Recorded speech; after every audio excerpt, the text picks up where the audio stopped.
Bonjour à tous, bienvenue sur Taprac. Aujourd'hui je suis pas à Joubert, je suis même pas en France, je suis en Haute-Savoie pour passer une journée chez PGM Précision.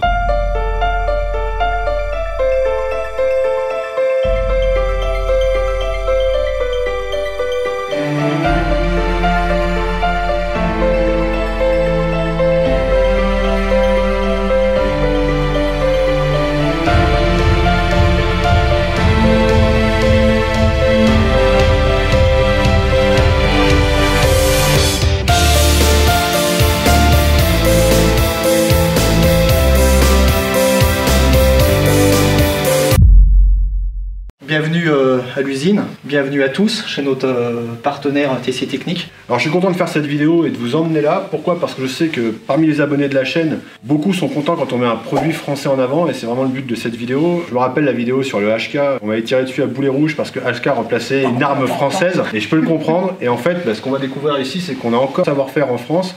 Et notamment grâce au travail de PGM. Et on va vous emmener voir comment tout est fait, avec quel souci du détail c'est fait. Et ce qui explique qu'en bout de chaîne, on a des armes qui garantissent un tel résultat. TC Technique, oui.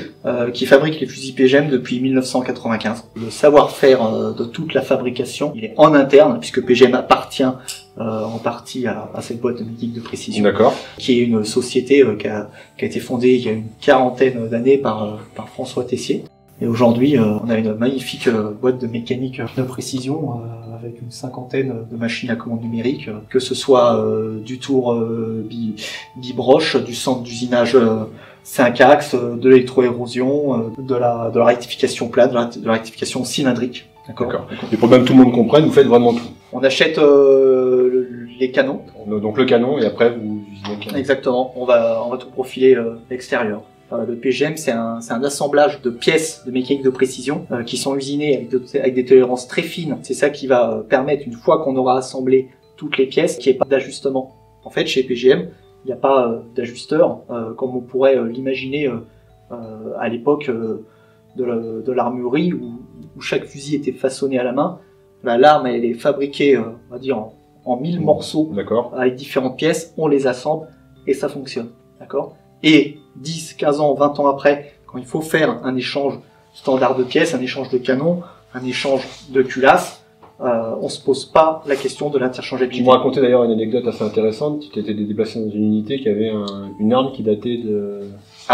du début des années 90, c'était il n'y a pas plus tard qu'un mois, dans un pays voisin d'ici. J'ai eu le plaisir de rétrofiter l'Ultima Ratio numéro 013. 013.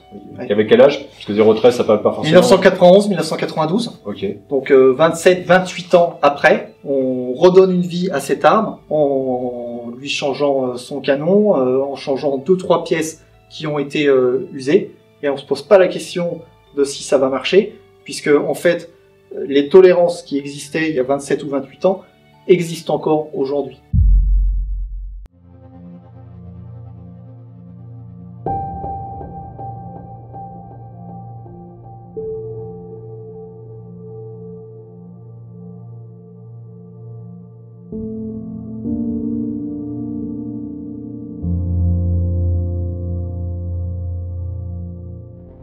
Les années passent, mais vous gardez toujours le même degré d'exigence en termes de cote et de choses comme ça. Ouais, exactement. Au niveau des tolérances mécaniques. Tolérances mécaniques. Il faut savoir par exemple on va rentrer un petit peu dans le technique. Détails, ouais. Non mais c'est normal. Il y a pas mal de gens qui s'intéressent. Ouais. On est dans le technique. Une feuillure entre le go et la no-go pour une chambre, c'est 1/10 de millimètre. D'accord. Donc il faut que l'assemblage de toutes les pièces qui vont être autour de notre chambre, c'est-à-dire au niveau de la culasse, au niveau des verrous, du verrou femelle, donc qui est directement dans le canon pour Ultima Ratio. Il faut que quand vous avez rajouté toutes ces tolérances, vous soyez inférieur au niveau de la chaîne de cote à ma feuillure qui est de 1/10.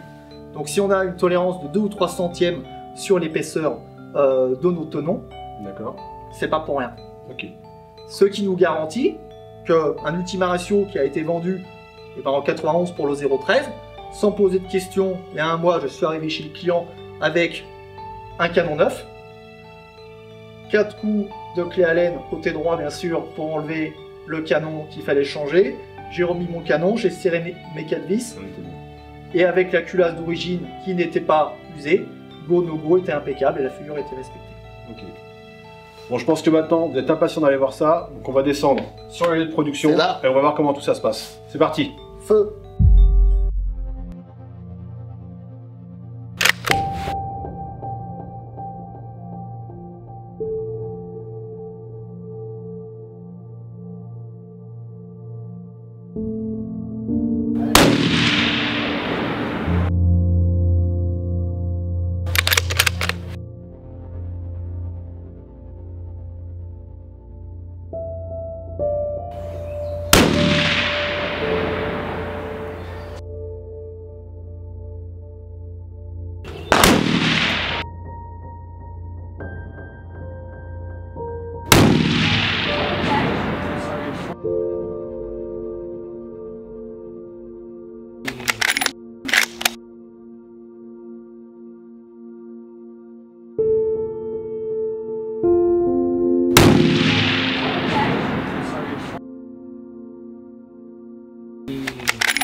Alors Gaëtan, c'est ici que tout commence.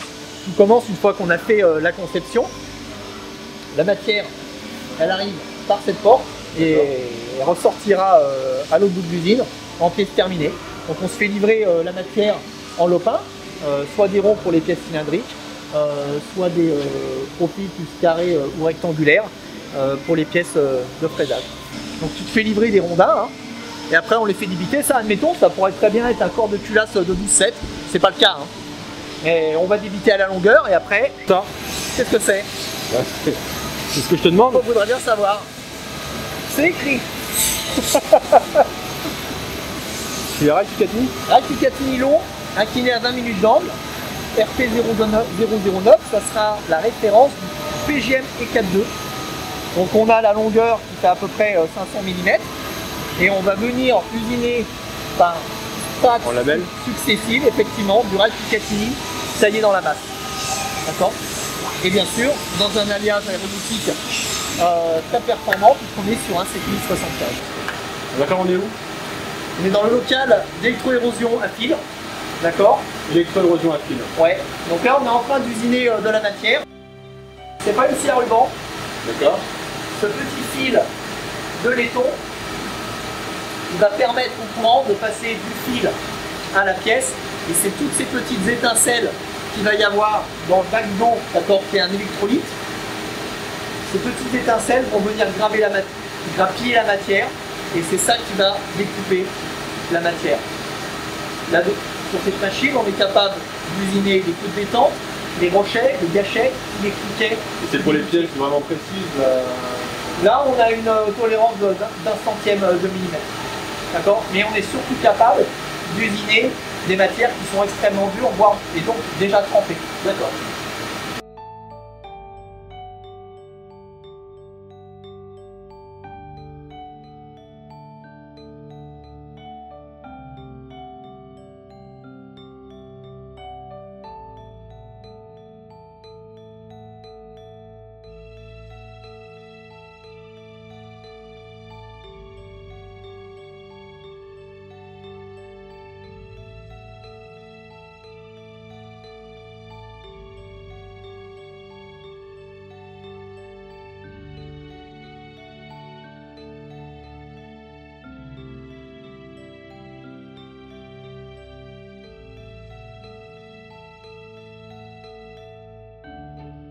Le Saint Graal, Gaëtan. Saint Graal. Le Saint Graal. Canon de 12-7 pour les 4.2. Ok. Reçu pas plus tard qu'hier de chez FN, aux Adibel qui fabriquent les canons. Le canon est livré chambré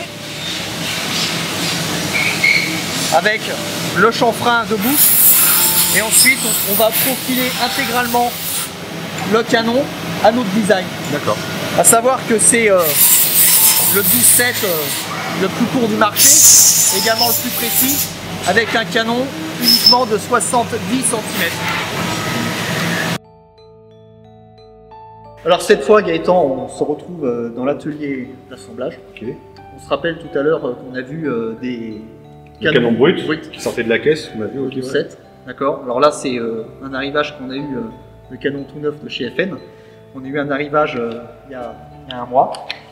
Et voici le canon qu'on vient de récupérer de la phosphatation et après l'usinage. Donc là j'en profite parce qu'il y a un petit peu moins de bruit qu'à l'intérieur de l'atelier, donc on entend mieux. Donc 70 cm. Oui. D'accord. Canon stélité chromé. D'accord. Ce qui lui donne une durée de vie qui est à peu près 2 fois supérieure au canon de la concurrence. On a sur combien de coups, 12 000 ? Alors 12 000 coups testés à l'époque par le TBS à Bourges en 95, sans usure notoire. Donc une durée de vie qui est supérieure à 12 000. Ouais, 12 000 avant d'envoyer 12 000. Ça fait un peu d'argent dans la boucle de tir. Et de plomb. Alors, ce qui est redoutable quand même, c'est vrai que c'est la longueur, c'est seulement 70 cm. Oui, là où les gens comme Barrett, comme Macmillan avaient des longueurs supérieures. Et en fait, malgré une longueur plus courte... Une meilleure précision. Oui, précision. Les Français. C'est PGM précision. Non, français, faut arrêter avec ces histoires de Haute-Savoie, là, le caméraman derrière. On est français.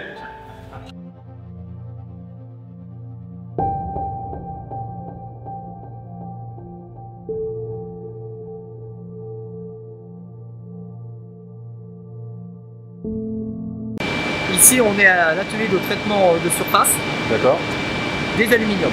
D'accord. Donc on est en process intégré pour l'anodisation de toutes les pièces en alu du fusil PGM. Donc tout ce qui est noir, hormis le plastique. Le plastique, ça va être trempé ici. Exactement. Donc par procédé d'anodisation, avec une coloration par pigmentation. D'accord. Noire. Anodisation sulfurique. D'accord. Donc des bains avec des produits chimiques. C'est des bains noirs et après c'est le rinçage, ça? Exactement. On a plein de piscines. D'accord. Des rinçages, des colorations, bains d'acide sulfurique un peu plus loin. Okay. On est tout sous aspiration, tout sous rétention si jamais il y avait des choses. D'accord.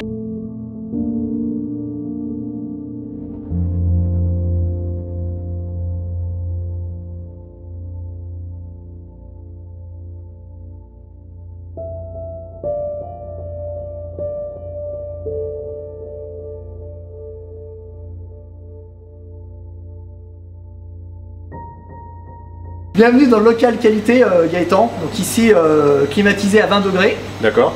Ça a une importance, une incidence, la climatisation, c'est juste pour le bien du corps. Pour faire la sieste l'été, oui. D'accord, okay. C'est super. Non, restons sérieux, des fois. Ça nous permet de venir contrôler les pièces, ici, avec des machines qui ne vont pas subir des écarts.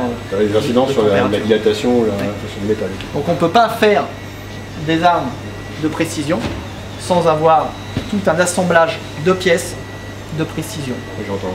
Donc on fabrique les pièces sur les machines et ici on a de quoi contrôler toutes les pièces avec toutes les jauges, tous les temps. Bon, merci pour cette journée, c'était vraiment édifiant de voir tout ce qui se cache derrière une arme quand on l'utilise. Je pense que moi je ne me rendais pas compte, peut-être que vous non plus derrière la caméra, vous ne vous rendez pas compte de toutes les étapes, de tout le travail qu'il y a derrière. C'est juste monstrueux. Nous on se rend compte. Ouais.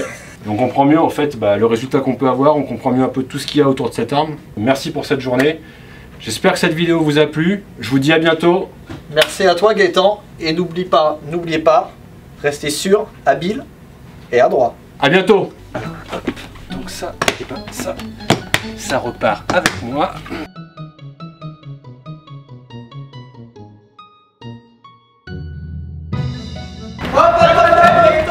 Ouais. Il pas quelque chose, non? C'est où que ça se range? Il me semble que c'est au coffre-fort, hein, c'est pas dans le coffre de ta voiture. Merde. Allez. Merci monsieur. Tu as un double t-shirt. Merci.